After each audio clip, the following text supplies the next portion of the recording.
and welcome to the Tracy Sandler Show, brought to you by FIVO. I am your host, Tracy Sandler, and I am nothing short of thrilled to welcome back to the show the incredible, funny, talented, amazing, and all-around good guy, Matt Barrows of The Athletic. Matt, welcome back. You didn't say handsome. Oh, I'm sorry, handsome. Yay! You know what? I want to compliment people for things other than their looks, but No, that's all I care about. Exactly, and I'm I a should let that go. very shallow person. Very shallow. I should have added that in.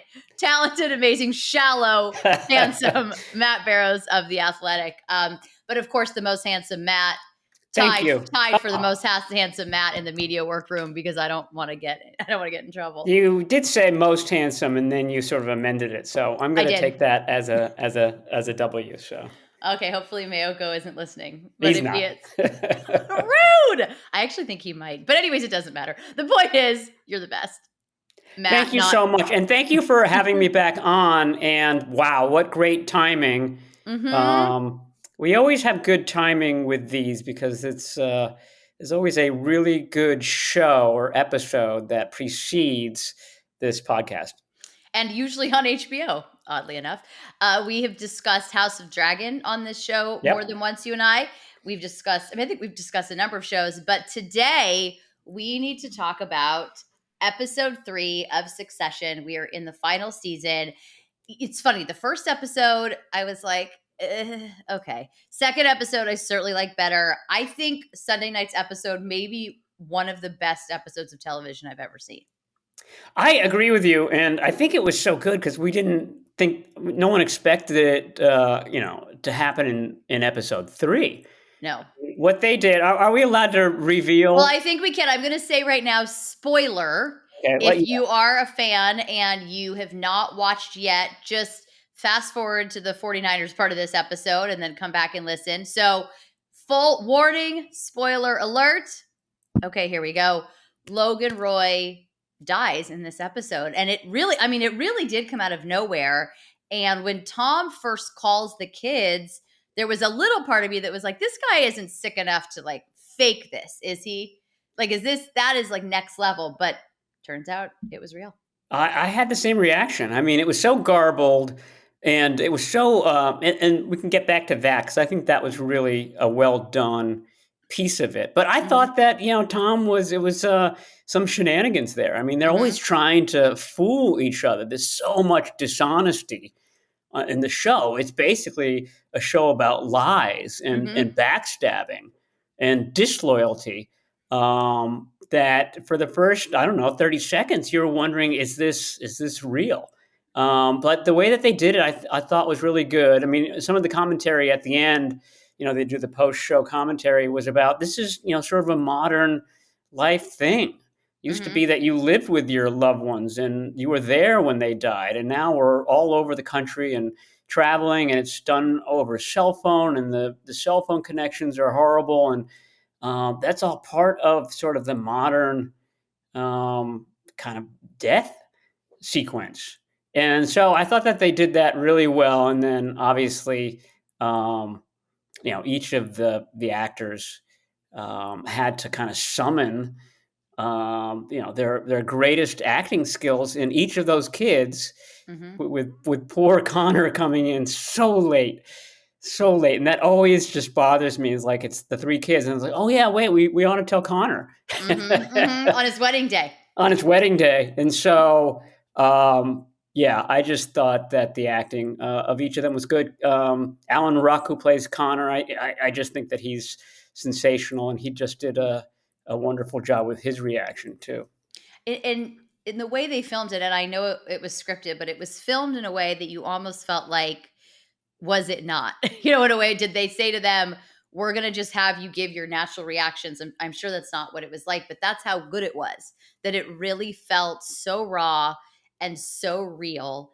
And it's in a lot of ways kind of a worst nightmare scenario too, in that there's a point in the show where they say to the kids, since you guys were estranged, and they say we were not estranged, but they were estranged. And I thought it was interesting that they started this final season with Logan's birthday, because the show began with Logan's birthday. The very first episode of the first season was Logan's birthday, in which he was supposed to hand the reins over to Kendall Roy. And then that isn't what happened, and it was all kinds of things. And they start this season on Logan's birthday, and the kids aren't there. Connor is there, but the other three kids are not at his birthday.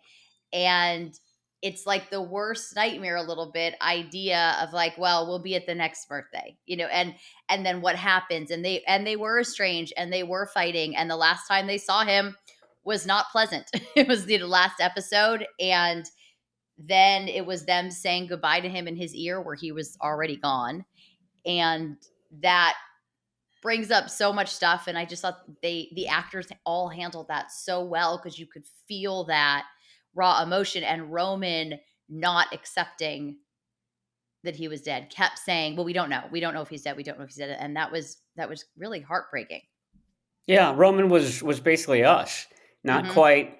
This is a guy who was larger than life. Not quite buying that this guy, this Titan, had passed on. And I'm glad you brought up House of Dragon, which obviously is related to Game of Thrones. And Game of Thrones made its bones by killing off all of Mm-hmm. the major characters. And this is like I said, episode 3 of the final season. And the epicenter of the show is now gone. He's Mm-hmm. the antagonist. So that's gonna. I mean, to me, it's exciting because it makes me wonder. Because it started. A critique of the show is that it started to get repetitive.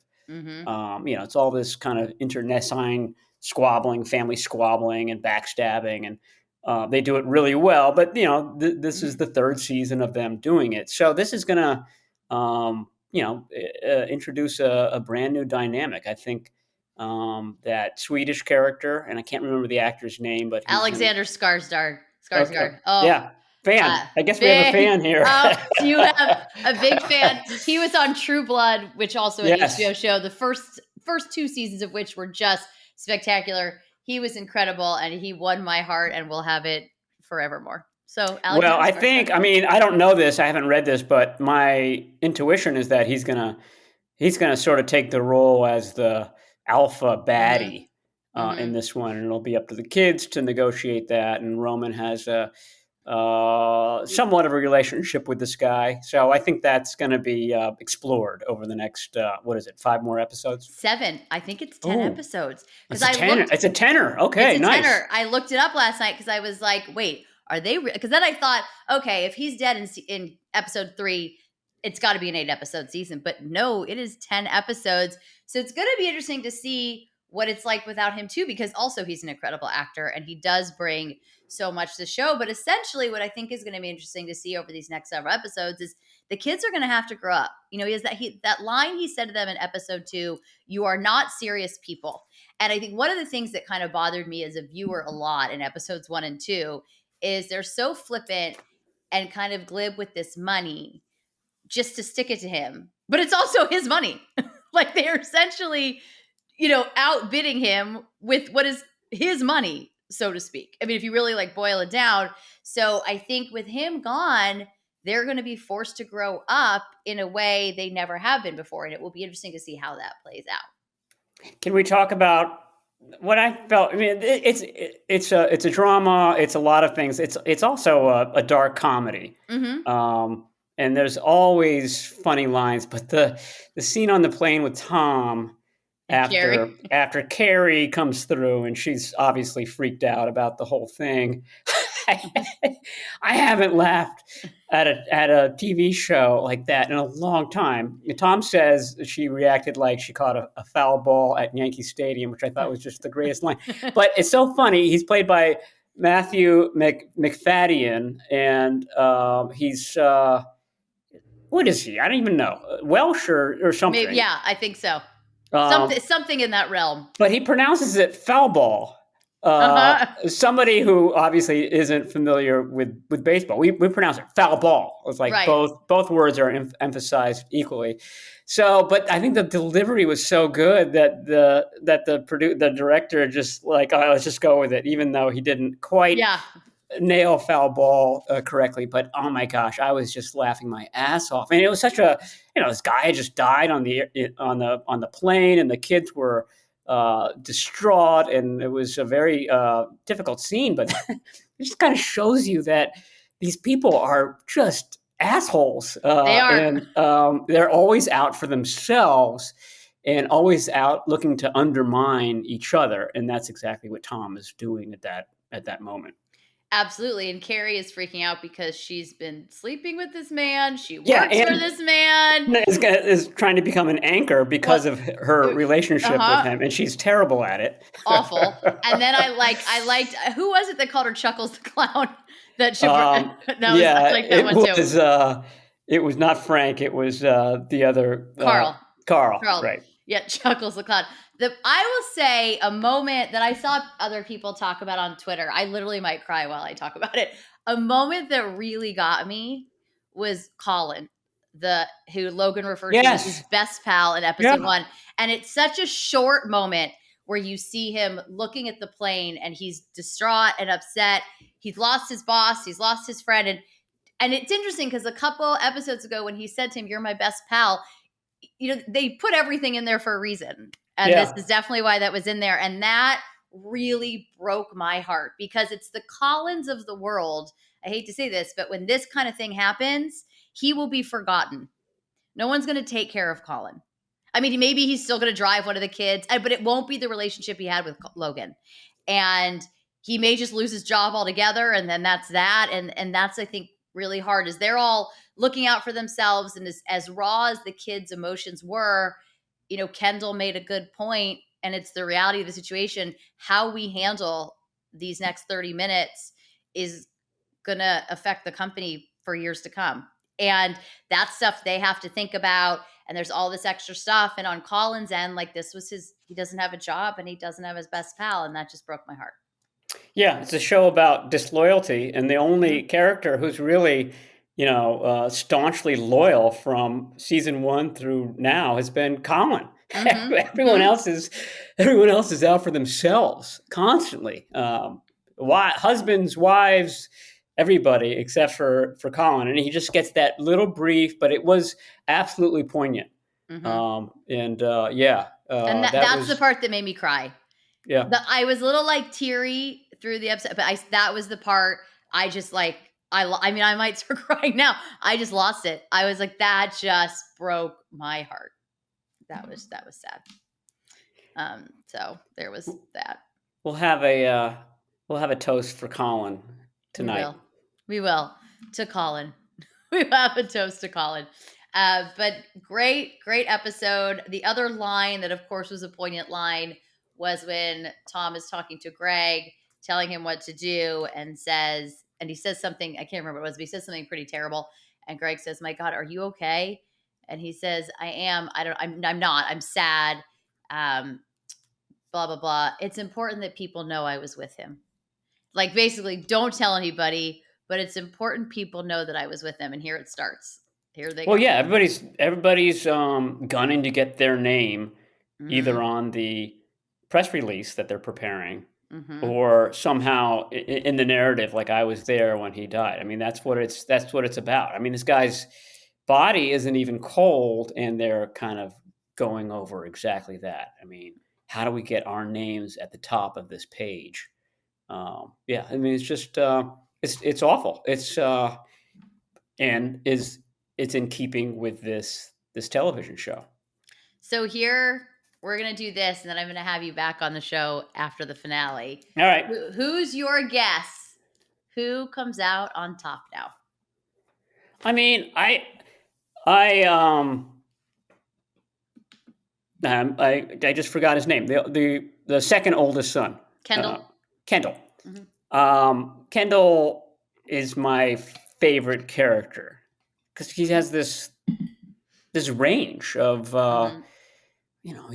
he can go from cold, and I just remember the one of the funniest scenes is he's getting ready for a board meeting in season one. He's listening to rap music. Like he's Mm-hmm. like one of these Wall Street douchebags who Mm-hmm. think that rap music is about him, and he's going to channel his inner street in order to get ready for this big board meeting. So he's awful in so many ways, but I do think that he does have a soul, Mhm. maybe a little bit more than the other kids do. And he's been kicked around so much too. Mhm. They all have for sure. But I don't know. I always thought that the show was about him and his dad, Mhm. um, at its root, and that's who I think will kind of come out on top. But the Game of Thrones, we would have never have guessed how that ended and who was on top. Uh, Brennan. I can't remember the guy's name. Yes. Brand. It's just Brand. Oh, Actually, it's just Bran. Brand. It's Bran just Brand. Start. Yeah, Yeah, right. Brand. So yeah, who knows how they're going to end up? I'm very The best part of this podcast so far has been you telling me that there are 10 episodes this year. So Mhm. Hopefully, I'm uh, not wrong about that, but I'm 99% sure I'm right. but my point is I'm that right. there's Yeah. there's a lot more to come on this one. So they've got their work cut out for them. I agree with you. I do think it'll be Kendall because I do think they're kind of full circling this whole thing, but of course we'll see. But I also thought another line that was so interesting to me and a little bit heartbreaking was when they're talking to their dad in his ear and he may already be gone. And Kendall says to him, I love you. I can't forgive you, but I do love you. And I thought, oh, that's like, because in that moment, like he really can't forgive him. And Logan has done some terrible things to him. So I don't blame him for not being able to forgive him, but thought that was another interesting line. But I'm excited to see where this goes and 7 more episodes. Yeah, So I'll definitely have to have you back on after the finale. yeah, we're talking like June, I think. It's Yeah, gonna be a while. we're gonna have been through a draft, a rookie mini camp, Yeah, OTAs. I mean, we got some time, yeah, so right, right. lots to discuss. So I guess with that in mind, we'll pivot to the San Francisco 49ers because that is a team that you and I both cover. I was thinking of trying to do like a whole, like we did with House of Dragon, like cast people as Succession, but I've decided not to do that for a variety of reasons, not the least of which everybody on Succession, there's like, they just have like no redeemable qualities. And I just Right. think it's going to go so terribly wrong that it's not a good idea. So No, we can't. We that was, can't compare anyone to any character on Succession. no, That would except be maybe an Colin. insult. Except for Colin, yeah, the Maybe loyal Colin. guy. Yeah, But that would be, yes, it'd be quite the insult. But as you may or may not have heard, Matt Barrows, but I'm pretty sure you have heard, judging on your content, there is a draft coming up in a few weeks. yes, 2 weeks from Thursday, in fact. Which the thing with the draft that always gets me is I feel like we spend so much time talking about it, and it feels so far away, and then it's here. So 2 weeks from Thursday is the draft. 2 weeks from today, we will be having our meeting with John Lynch that we have every Monday before the draft. It's all coming up fast. So let's dive into that, if you will. First of all, I would just like to put out there what you guys all know, that I just want the 49ers to draft as many Michigan players as possible. And I feel like there's a potential for 2. So we'll get to that. But that's basically my goal. This is why I'm not a GM, because it'd be like, Tracy, what do you think we should do? I'd be like, what Michigan players are left on the board is basically how I would make all my decisions. So this is why I'm not a GM. But we're going to get to that because one of them is a tight end that I think could end up being very good on this team. But first, on Wednesday of this week is the 49ers local pro day. And as you have so brilliantly pointed out in a story you wrote, there's actually a lot of talent in yeah. this one. Not necessarily always the case, but this year, quite a bit of talent. So let's talk through a couple of the people that you're excited about and that you think could be good fits in San Francisco. Yeah, I mean, for the last, I don't know how many, this event got canceled a couple of years ago. And the last, I'd say, half dozen have just been duds as far as who shows Mm-hmm. up. And usually the top players might show up. I mean, anybody who thinks he's going to get drafted in the first or second day will show up, but not work out at this point. So that's Mm-hmm. part of the reason. But there's at least 10, probably 12 guys who are at least eligible who could be there on Wednesday who ought to get drafted, and that's way better than normal. Mm-hmm. So yeah, and as far as positions that the 49ers could could use a couple stand out. They're three cornerbacks. I know that you're not the USC fan, but there's one. Yes. Makai Blackman will be there. A couple of other guys. These are all guys who could go on, I don't know, round three or round four or round five. So just when the 49ers have their clump of picks. Daniel Scott, who played at Cal, is Hmm. interesting. He's probably a day three pick too. But the 49ers have their safety position pretty much sewn up. Deshaun Gibson at one spot, Talanoa Hufanga at the other. Gibson, however, is in his 30s. He's only signed for Hmm. one season. I think the 49ers need to think about who's the next Deshaun Gibson. Hmm. And when you're thinking about that, you need to think about how does this player work with Talanoa Hufanga? How does he complement Talanoa Hufanga? And I think Daniel Scott has a lot of that, the same qualities that Gibson has. Good kind of center fielder type, smart.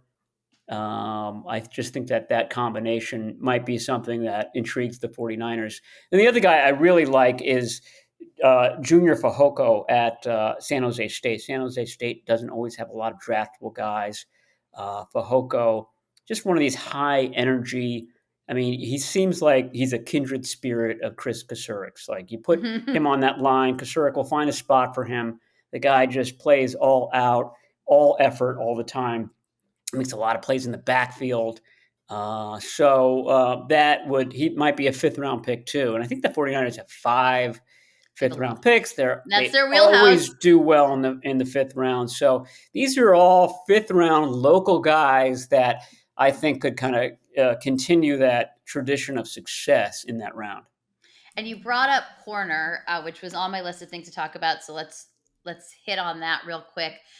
It obviously Charvarius Ward starter on one side, Diamador Lenore on the other. I would actually even venture to say this is not my job, and no one's asked my opinion, but I'm going to tell it to you. I would venture to say that Diamador Lenore really doesn't have to compete for that spot. Doesn't mean they won't bring in competition, but I don't know that he has to compete for that starting spot. He probably showed them enough last year that he at least can begin the season as the other starting corner. They let Emmanuel Mosley go in free agency, but corner, per usual, is a place where the 49ers do have to take a look in the draft. Some they need some bodies there, and they need some good bodies. And it's kind of interesting. Last year it felt like for the first time that quarterback room was very robust and was as strong as it's been. But then when you kind of peeled away the layers, they had people, but they didn't necessarily have really good people. I mean, this is not a indictment on them as humans, but in terms of their ability at quarterback. And so Emmanuel Mosley goes down in week 5. Diamador Lenore comes in and he does a nice job. It's up and down. I think got better as time went on. You and I have talked about in this podcast before some really incredible catches against him that also maybe are just bad luck. And one of them with Devontae Adams that Diamador Lenore swears really was not a catch. But nonetheless, they need to shore up that room, and they do need to put some competition in there because certainly in his second year, Ambry Thomas did not pan out the way they thought he would. He's, going into his third year. I imagine he comes to camp with a potential to prove that he should still have a spot on this team. But corner is again a place where they got to get themselves some depth and some depth with talent, and the draft is probably going to be where they do that. Yeah, I agree. I mean, you look at the spots where they've really run into issues in the last couple of years. Quarterback, obviously, Yes. running back back in 2021, and then in cornerback that same season, they got real low on cornerbacks very quickly, Mm-hmm. and it cost them quite a bit. I mean, that was the year that they had all the pass interference penalties. Luckily, they got a hold of that in 2022. It's interesting because Steve Wilkes, the new defensive coordinator, his expertise Mm-hmm. is in the secondary. It's Mm-hmm. at cornerback. So he obviously has a good eye for that position. He's probably going to want to bring in some guys that he likes, and he's done so already in free agency. And I think that's Mm-hmm. kind of helped the depth. But I agree with you. At least one other quality guy needs to come in, and I think there are. I mean, that's sort of what the day three is. I mean, the Yep. bulk of the 49ers picks are on day three. Like I said, there are three really good guys coming in for this pro day, all of whom play the style that the 49ers like. And I put them in order in that story about the local talent. Dane Bruler, who just did our big draft piece for the Athletic. He calls it the Beast. He didn't have them in the same order. So it's sort of a beauty in the eye of the beholder thing there. I just think that the way the 49ers play defense and what they've liked, in the past, bigger press coverage type of corners, I would rank them the way that I do. Each of those guys could easily either go with one of those last third round picks that the 49ers have, or maybe early in day three. So, and there are other guys. Virginia has a good guy, Anthony Johnson, press cornerback. Alabama has a guy named Ricks, who's sort of the same mold. Looking for physical press cornerbacks who can tackle. That's basically what the 49ers MO has been. And like I said, there's a few of them on day three.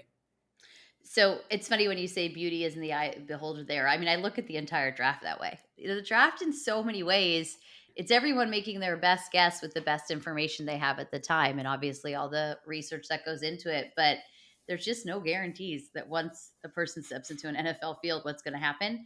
And that's why, and that's why it somewhat doesn't surprise me that the 49ers do so well in these later picks, because I think those are the guys that end up being the surprises. Those guys who get drafted in the top 10, it's a lot of them don't work out because there's been so much pressure and so much hype, and for whatever reason doesn't work out. It's those later guys that I do think too tend to be the surprises. There's my deep thought of the day. Well, I mean, this is uh,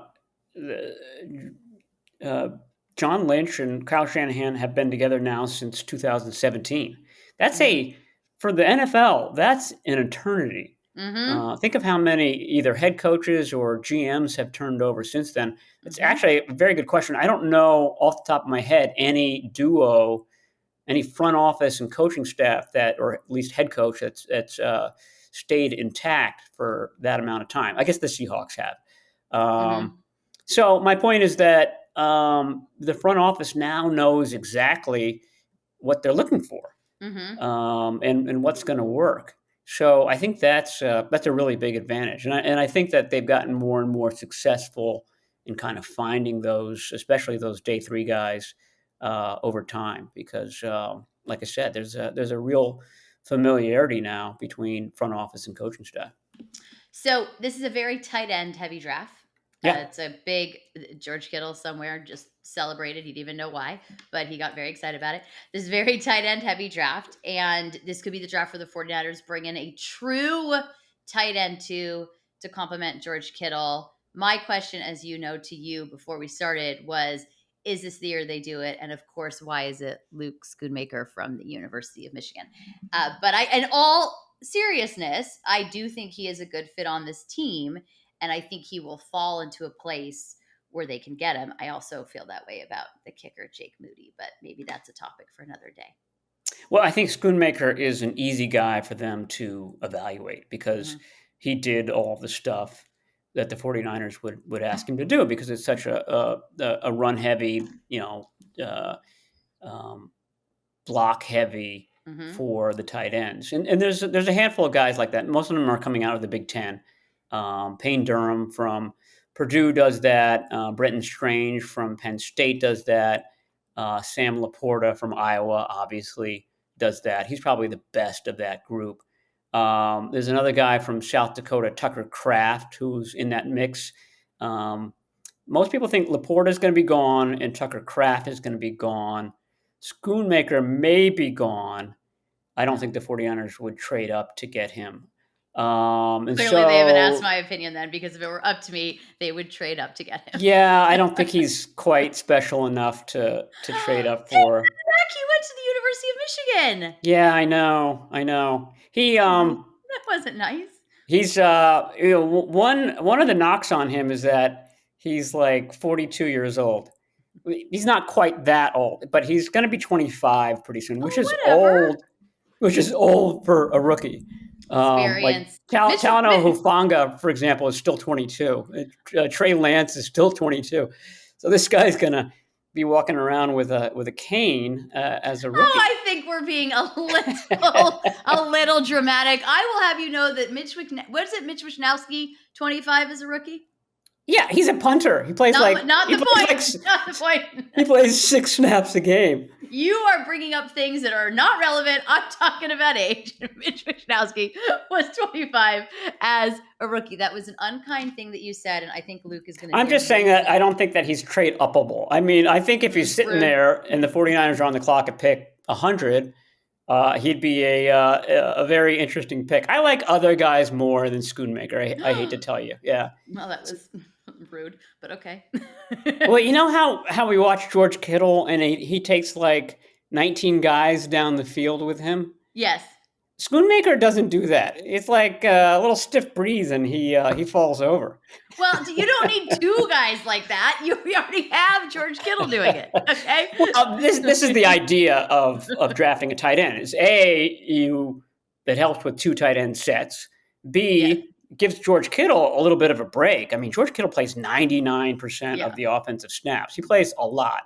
So it might allow George Kittle to get a little bit more rest. And then, George Kittle's not going to play forever. So the idea would be that this guy comes in and then maybe in his second contract is George Kittle, takes over the main role from George Kittle. So you got a lot of balls and a lot of things to think about with this tight end pick. It's not just where did the guy go to school.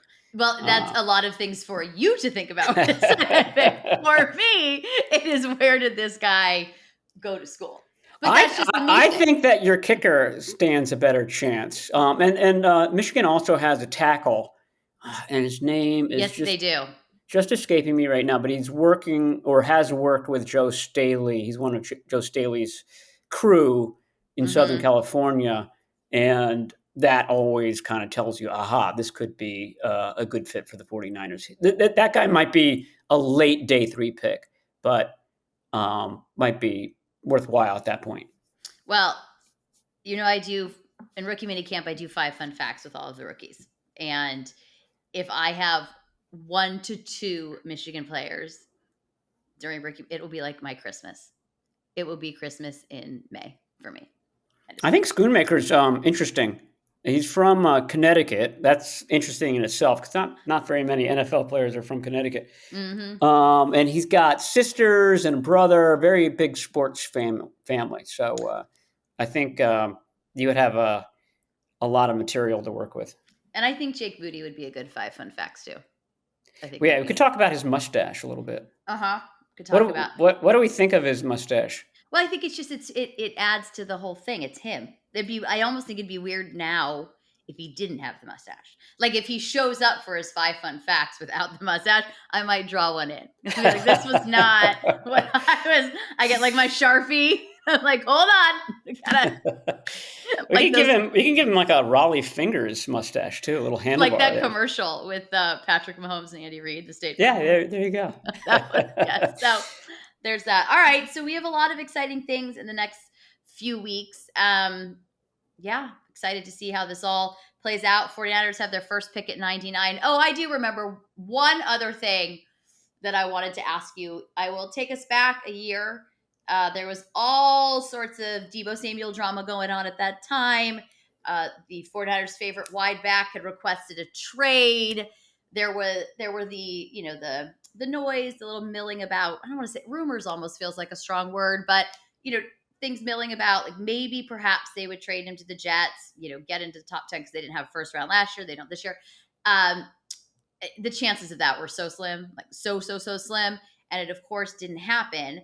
This year, this is not about Deebo at all, but this year, do you foresee anything crazy happening that gets them back into the first round? I mean, that would require, I think, trading a big piece. Huge piece. Obviously, it would. Yeah. People are like, well, now that the 49ers are so high on Brock Purdy, do they trade Trey Lance? I mean, I They're guess not getting a that's 1 for Trey Lance right now. no, they're not getting a 1 for Trey Lance, and 2, Brock Purdy's hurt. You don't know Yeah. if he's gonna be available for the start of the season, and 3, the 49ers need all the depth that they can get at Yes. quarterback. So, I don't see that happening unless somebody, made a surprise offer and made an offer that the 49ers can't refuse. So, I don't think that happens. Um, I'm trying to think of anyone else that I mean, th they could always use extra salary cap space. But the way that these contracts are written is that they would get hit with a big cap hit even if they traded some of these guys, Mhm. some of their highest paid players. So it just doesn't make sense. Doesn't make sense for a team that thinks that it can win a Super Bowl this year. Why trade a Kittle or a Debo Samuel or anyone else who's making a lot of money on this team? I mean, do you not want to talk about Jake Moody anymore? I'd actually like to ask you because Oh, I will talk about Shake Moody forever and ever. I just didn't well, wanna, like, overdo it, but we here's could the talk about him all question. day. Here's the question with him. So no team has used a high draft pick on a kicker since the Buccaneers took Roberto Aguayo in the second round in 2016 because Yeah. Aguayo was terrible. He only Mhm. lasted a year. And so the question is whether the 49ers would use one of those 3 third round picks. I Mhm. mean, they could call them sort of bonus picks at this point Mhm. on Moody because Moody has it. Moody has like that certain something Robbie Gold has, like Mhm. crunch time, you just feel like this guy is going to make it. Because he does, Um, always. and I mean, is that how the Michigan fans felt about Moody towards the end? It's like just give this guy a chance in a close game, and we are certain that he's going to make this kick. Absolutely, and anecdotally, I will take you back because you were there in Colorado Springs on a Saturday in November when Michigan was in a very tight game against Illinois. It's the game in which Blake Corum got injured. Heart breaks on that one. But we were sitting in that workroom watching it on Nick Oh, that's Wagner's right. phone, Yeah. and you guys went out to practice, and I said, I'll just meet you out there. Finally, I had to go out, and Emma Steinberg, who works for the 49ers, bless her heart, was very sweet. She was in there to keep watching and text me. But I felt that whole game because it was tied, I believe 16 all at the end there. Just get them in field goal range. Moody will handle it. He will not And it miss was this bad kick. weather, right? And it was bad weather, but he will not miss this kick. And he did not. And I do think that he does have it. And it was interesting at the owners' meetings. Someone asked John Lynch, I can't remember right at this moment who did, but it may have been Branch, but asked John Lynch, was Zane Was it a Gonzalez. really long question that you weren't sure where it was going? It actually was relatively quick, but I think That I wasn't do. Branch. It wasn't No, Branch then. I think it was Branch because it was quick, and we were like, "Wow, that was such a quick Branch question." So I actually think that it was Eric Branch, and he asked if Zane Gonzalez was the move at kicker, and John Lynch said, "Well, he's a move," which I want you to know. In this room of like 6 of us and John Lynch and Corey, it took all my strength not to be like, yes, go blue. But I kept it together like an adult and a professional. But he said it's a move. And the thing is, like, they need that. I mean, that's the thing. Like, think about all the moments that Robbie Gold, I mean, obviously, good as gold, the whole thing, like, he was it. And for the most part, you knew if you put him out there, he was going to get the job done. And I don't know that they don't want to pay him now to do it, but I don't think you want to lose that piece, especially with going back to you have a quarterback coming back who's hurt. You have another quarterback coming back who was hurt. You have Sam Darnold, maybe. Like, I just think you want a kicker that you can really trust who can be the difference if things aren't going great. Maybe not things are going great, but you know what I'm saying. Like they need that last minute kick. They're not scoring a ton of points, whatever it may be. You need that guy. Well, I mean, if he does have that, I mean, it's ideal because he would make a fraction of what Robbie Gold makes, Mm-hmm. and would handle kickoffs too. Mhm. And that's a big deal for the 49ers because Mitch Wishnowsky is not good at that. Mhm. And it affects his punting as well. So that's what the 49ers have to answer, whether this guy is worth a third round pick. Because Tracy, a third round pick would open up the 49ers to a lot of criticism and would put a lot of pressure on Jake Moody. Oh, he'll be fine. He Okay. can All handle the right. pressure. I mean, He can I handle think pressure. that makes it interesting. I mean, I feel like that is absolutely a scenario that's in play right Well, now you have because to the remember. 49ers could say, yes, yes, third round pick is high for a kicker. But, it's really almost a fourth round pick and it's sort of like a bonus pick. Mhm. And that they would have a lot of kind of rationale for making it there. Now, obviously, it would hinge on Moody doing well during the season, and that's rare for a rookie kicker to come in and just be good right away. Last year, the Browns took Cade York in the middle of the fourth round, which was Mhm. higher than recent years, and he wasn't very good as a rookie. So Well, he wasn't Jake Moody, so we could start yeah, I there. can't remember where Cade played in college, but yeah, but rookie kickers, it's sort of different than the rest of the positions. These guys get better at age 30, where every other position gets worse at age 30. Jake Moody actually may also be a little older. Yeah, let's look that up. That Let's mustache, look. that I'll look mustache like suggests Jake because an then older man. I have another reason. Okay, he's 23, so he's not that old, but he's Yeah, that's yeah, about right. That's that's right. about what Okay, you expect for yeah. a rookie. Um, he also had the distinct pleasure of playing for one Jim Harbaugh, and as is lore, he's maybe not the easiest person in the planet on the planet to deal with. Jim? Yeah, Jim Oh, Harbaugh. I don't know if you heard that. Maybe not like the that, most. oh, I he's a love him. doll. I mean, I He's a peach. love him, and my love for him knows no bounds and no ends, and I literally love him. So I come to you with that as the Michigan fan who just loves him. Love him a lot more than I did before the 2021 Ohio State game, but and it all came rushing back. But I would think maybe perhaps playing for such a personality and temperament also kind of prepares you, especially as a kicker, for the NFL. So I'm going to go with that. Well, I mean, kicking in Ann Arbor, and you go to Illinois, and you go to Columbus, also 6 for 6 against Ohio State. Don't want to make a big deal yeah. about it, but That's a big. I mean, I feel like a Big Ten kicker. It's different than an SEC kicker. You're kicking mm-hmm, in worse conditions, mm-hmm. and that's what Robbie Gold's um, big advantage was is that you could take him to Green Bay in January Mm-hmm. and feel confident that he was going to make that kick at the end of the game. So I think that's a huge deal and probably gives him a leg up on No pun um, intended. Gives him a leg. a lot of other ones. Although the guy who's right behind him, Chad Ryland, kicked at Eastern Michigan, and I think Eastern Michigan might have even worse weather No than thanks. Ann Arbor. Isn't Ann No. Arbor like in the cushy south of Michigan where it's like all balmy and warm all the time? Balmy and warm, I think those are strong, strong terms that They you just call use. it the South Florida of Michigan, I don't basically. know that that's a true Yeah, story. I yeah. don't think that The anybody the calls it. Riviera of Michigan. I don't That's what think I've heard. I've heard that. nobody says that, and also nobody wants the Eastern Michigan guy. I mean, maybe somebody does, but not the 49ers. The 49ers What want Jake Moody. what town is Eastern Michigan in? It is an Ypsilanti. No, Eastern. Hold on. I think it's an Ypsilanti, but I may be making that up. And Where? Lansing's up there, right?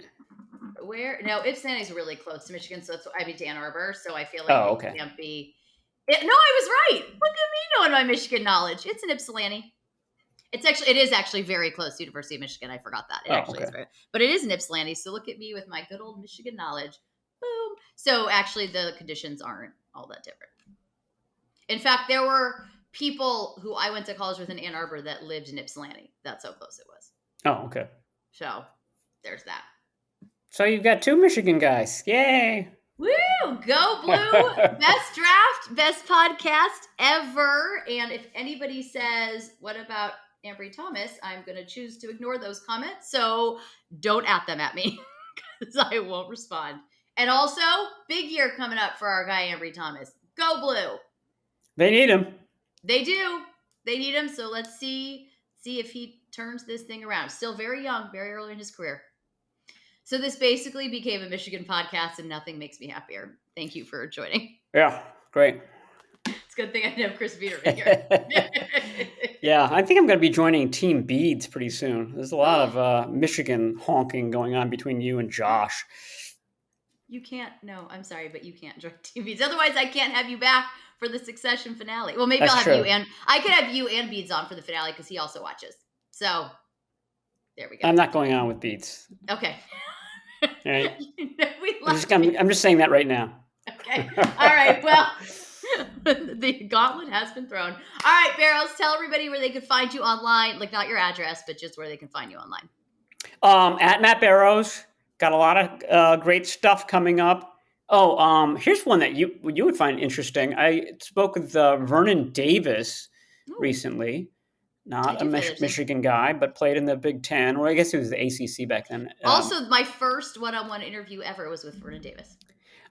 He is in a film with Morgan Freeman that's out right now, and his acting career has just taken off.